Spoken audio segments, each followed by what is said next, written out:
اس مبارک آیت کو فراخی رزق کے لیے بھی پڑھو، جن و انس کے مکر و فریب سے بچنے کے لیے، جادو اور نظر بد کے توڑ کے لیے، مہمات میں کفایت کے لیے، علم لدنی کے حصول کے لیے، اسی طرح بچوں کے چڑچڑاپن اور ضد کو دور کرنے کے لیے، شہرت اور بڑے مرتبے کو حاصل کرنے کے لیے یہ آیت مبارکہ بہت مجرب ہے۔ اکابر اولیاء امت نے اس آیت مبارکہ کا ورد کیا اور یہ فوائد و فضائل حاصل کیے۔ بسم اللہ الفتاح و بہ استعین۔ نہایت ہی واجب الاحترام بزرگان محترم، برادران عزیز، آج ہم آپ کی خدمت میں ایک ایسا بے مثال عمل پیش کرتے ہیں، قرآن مقدس کی ایک ایسی عظیم آیت پیش کرتے ہیں جس مقدس اور مبارک آیت کے متعلق لکھا ہے، فرمایا کہ اگر آیات کے وزن کو دیکھا جائے، آیات کے مرتبے کو دیکھا جائے تو فرمایا آیت الکرسی کے وزن کے برابر قرآن مقدس کی یہ آیت ہے۔ جس قدر کہ آیت الکرسی میں تاثیر، برکت اور خیر، اسی کے مطابق اس کے اندر بھی وہی برکت، خیر اور طاقت اور قوت ہے۔ نظر بد سے حفاظت ہے، جادو اور جنات سے حفاظت ہے، شیاطینی ابلیسی قوتوں سے حفاظت ہے، دجالی سازشوں سے حفاظت ہے، نظر بد سے بھی حفاظت ہے، اور دیگر بے شمار فضائل اس مبارک اور مقدس آیت کے بیان کیے گئے۔ برادران عزیز، یہ آیت حروف مقطعات میں سے ابتداً حامیم ہے۔ قرآن مقدس کی 7 صورتیں ہیں جن کے شروع میں حامیم ہے۔ حضرت عبداللہ ابن مسعود رضی اللہ تعالی عنہ فرماتے ہیں، جب میں ان حامیم والی مبارک صورتوں پر پہنچتا ہوں تو فرمایا تفریح کرتا ہوں، یعنی جس طرح ہمیں سیر و تفریح میں، باغ اور باغیچوں میں چلنے پھرنے سے جو لطف آتا ہے، تو وہ فرمایا کرتے تھے کہ مجھے ان مبارک صورتوں سے لطف آتا ہے، مجھے ایسے محسوس ہوتا ہے میں جنت کے سبزہ زار اور جنت کے باغوں کی سیر کر رہا ہوں۔ تو یہ مبارک صورتیں وہ صورتیں ہیں، اور ان خصوصاً یہ آیات بینات سورۃ الزمر کی ابتدائی آیت ہے۔ اس مبارک آیت کی بڑی تاثیر ہے۔ علماء نے لکھا ہے حامیم، یہ حامیم حروف مقطعات میں سے ہے۔ اس کی تفصیل اور تفسیر رسول اللہ صلی اللہ علیہ وسلم نے بیان نہیں فرمائی، لیکن بعض علماء نے الگ الگ حروف کی مراد اور اشارہ جات بیان فرمائے ہیں۔ وہ فرماتے ہیں ہا سے مراد حق ہے، میم سے مراد محمد الرسول اللہ صلی اللہ علیہ وسلم، کہ رسول اللہ صلی اللہ علیہ وسلم جو کچھ لے کر آئے ہیں اپنی امت تک پہنچایا ہے، یہ سارے کا سارا حق ہے۔ اس کی حقانیت میں کوئی شک ہے؟ قطعاً نہیں۔ شکوک و شبہات سے پاکیزہ تعلیمات ہیں حضرت محمد الرسول اللہ صلی اللہ علیہ وسلم کی۔ حضرت محلب ابن ابی صفرہ رضی اللہ تعالی عنہ فرماتے ہیں، جب بھی رسول اللہ صلی اللہ علیہ وسلم لشکروں کو روانہ فرماتے، صحابہ کرام کو اعدائے دین کی طرف روانہ کرتے، تو اس وقت حضور فرماتے تھے کہ جب دشمنوں کا مقابلہ ہو اس وقت یہ پڑھا کرو حامیم لا ینصرون۔ اس مبارک آیت کی برکت سے، اس مبارک دعا کی برکت سے اللہ عز و جل دشمنوں پر غلبہ عطا فرماتے ہیں، دشمن مغلوب ہو جاتے ہیں، دشمن کبھی کامیاب نہیں ہو سکے گا۔ علماء نے لکھا ہے حفاظت کا مضبوط ترین قلعہ ہے جس کے دروازے اور دیوار میں دراڑ نہیں ڈالی جا سکتی اور جن کی دیواروں کو پھلانگا نہیں جا سکتا، یہ حامیم ہے۔ حامیم کے ذریعے سے یہ حفاظت حاصل ہوتی ہے۔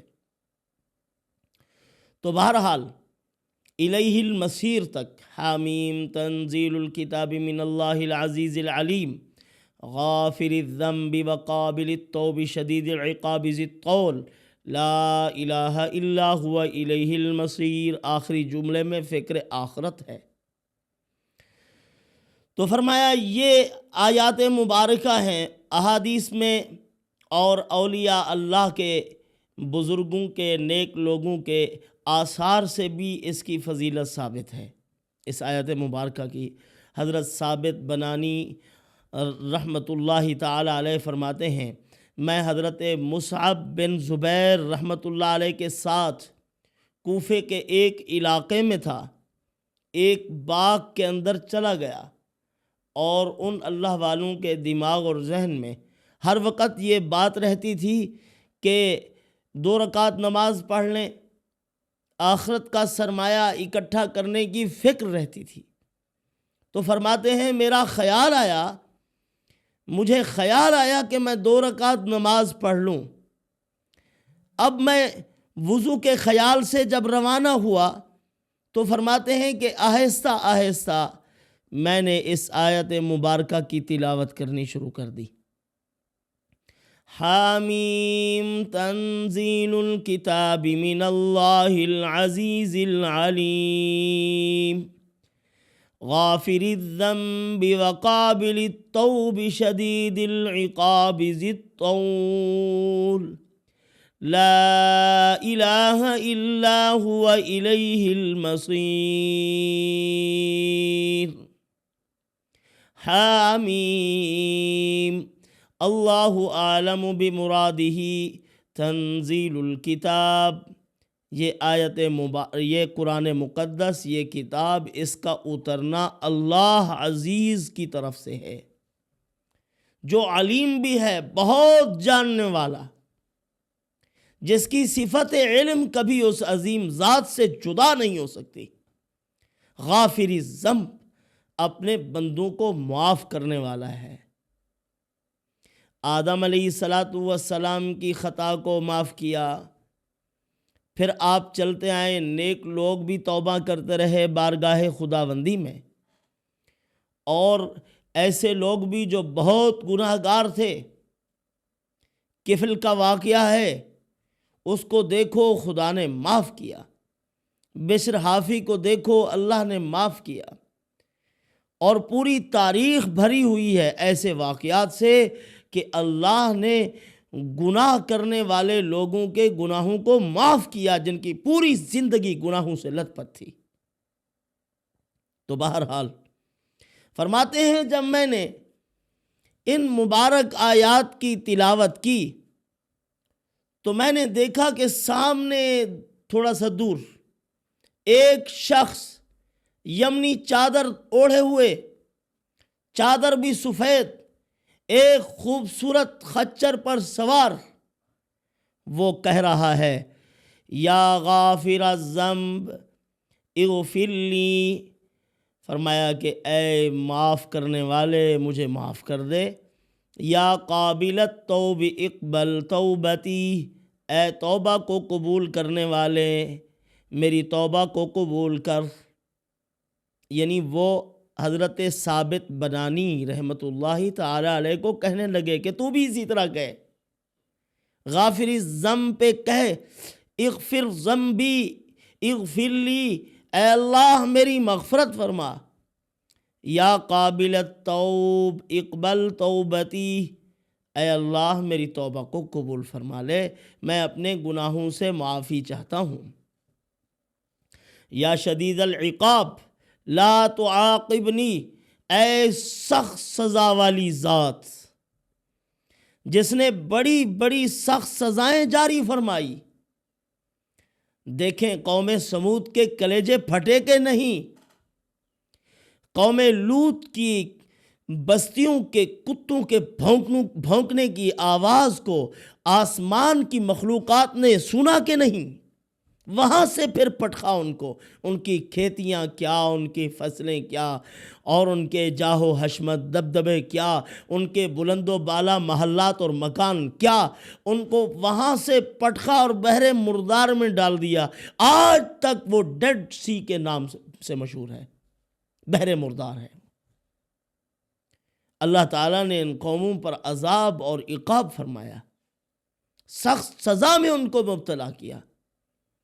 شعیب علیہ السلام کی قوم کو دیکھو، سانس نہیں لے سکتے، ہر طرف سے آگ ہے، شدید گرمی اور حبس ہے، کہیں بیٹھ نہیں سکتے۔ بادل آئے، سارے اکٹھے ہو کے بادل کے نیچے جا کے کھڑے ہو گئے کہ بارش برسے گی، پرسکون ہو جائیں گے، بڑا موسم اچھا ہو جائے گا۔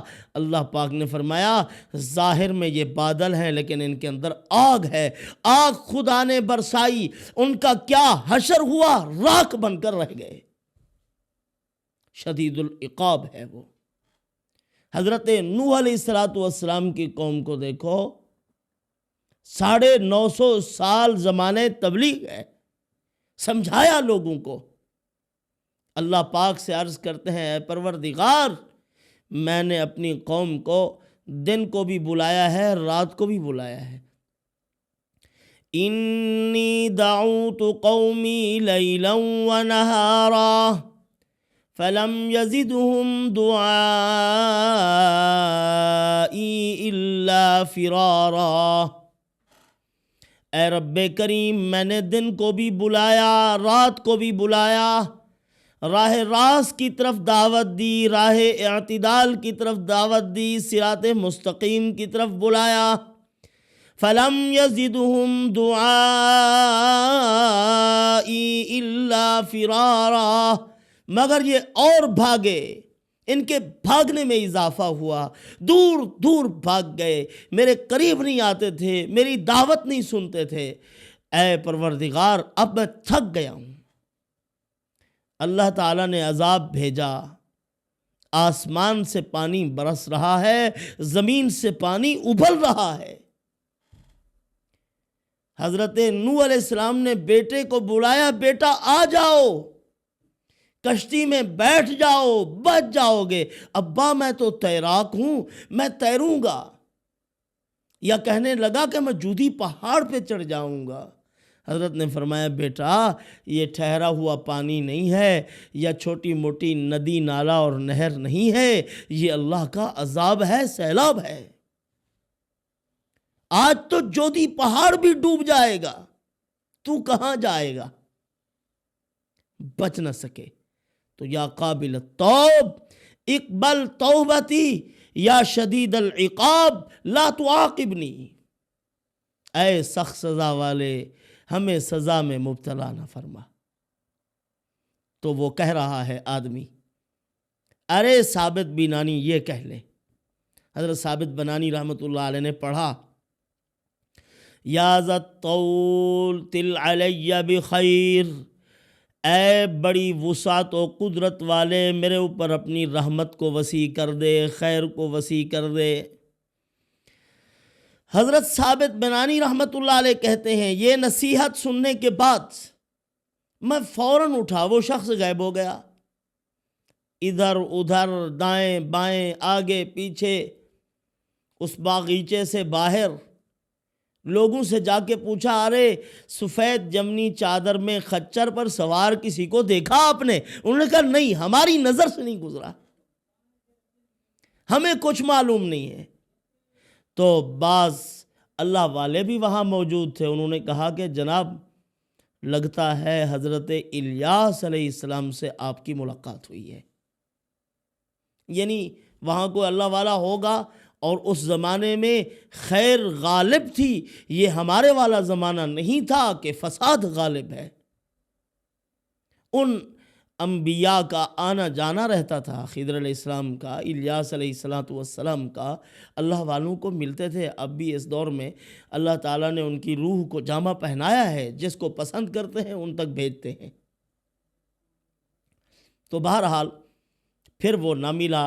اس آیت مبارکہ کی ایک فضیلت معلوم ہو گئی کہ یہ آیت تو بڑی زبردست، یعنی اللہ والوں سے، علماء سے، مشائخ سے، بزرگوں سے اور احادیث پاک سے بھی فضائل ہیں۔ جب حضور صلی اللہ علیہ وسلم نے اس مبارک اور مقدس آیت کے متعلق کچھ ارشاد فرما دیا تو پھر تو کنہی شواہدات کی کوئی ضرورت نہیں ہے۔ یہ جو واقعات اللہ والوں کے ساتھ پیش آئے، انہوں نے امت کو بتلایا ہے، یہ ترغیباً ہے، یہ بھی واقعات پھر فضائل میں شامل کیے جاتے ہیں، جس طرح میں نے یا ایتھا النفس المطمئنہ ارجعی الی ربک راضیۃ مرضیہ اس مبارک آیت کے فضائل بیان کیے تھے۔ حضرت عبداللہ ابن عباس کا بھی بلاد روم کا ایک واقعہ بیان کیا تھا، تو وہ ازدیاد ایمان کے لیے ہوتا ہے، ایمان کی بڑھوتری کے لیے، ایمان کو جلا بخشنے کے لیے، اپنے ایمان کو اعمال صالحہ اور ان ایمانی باتوں کو سن کر ایمان مزید روشن اور منور ہو جاتا ہے، اس کو روشن کرنے کے لیے بتائی جاتی ہیں۔ تو اس کے فضائل بھی آپ کی خدمت میں پیش کرتے ہیں۔ اس مبارک آیت کو فراخی رزق کے لیے بھی پڑھو، جن و انس کے مکر و فریب سے بچنے کے لیے، جادو اور نظر بد کے توڑ کے لیے، مہمات میں کفایت کے لیے، علم لدنی کے حصول کے لیے، اسی طرح بچوں کے چڑچڑاپن اور ضد کو دور کرنے کے لیے، شہرت اور بڑے مرتبے کو حاصل کرنے کے لیے یہ آیت مبارکہ بہت مجرب ہے۔ اکابر اولیاء امت نے اس آیت مبارکہ کا ورد کیا اور یہ فوائد و فضائل حاصل کیے۔ اگر کوئی آدمی رات کی تنہائی میں بیٹھ کر اس مبارک آیت کو 100 مرتبہ 40 دن تک پڑھتا ہے تو یہ فوائد و فضائل اس کو سامنے نظر آئیں گے، مشاہدہ ہوگا۔ مشاہدے کا کیا مطلب ہے؟ آج کل ہم کیا سمجھتے ہیں؟ مشاہدہ ہم سمجھتے ہیں کہ بالکل موکل ہوں تو سامنے آ جاتے ہیں، ہے نا؟ اور اسی طرح مشاہدہ بذات کا مطلب یہ سمجھتے ہیں کہ سب کچھ نظر آ جاتا ہے، خدا کی ذات ہمارے سامنے کھڑی ہو جاتی ہے، اللہ تعالیٰ ہمیں نظر آتے ہیں۔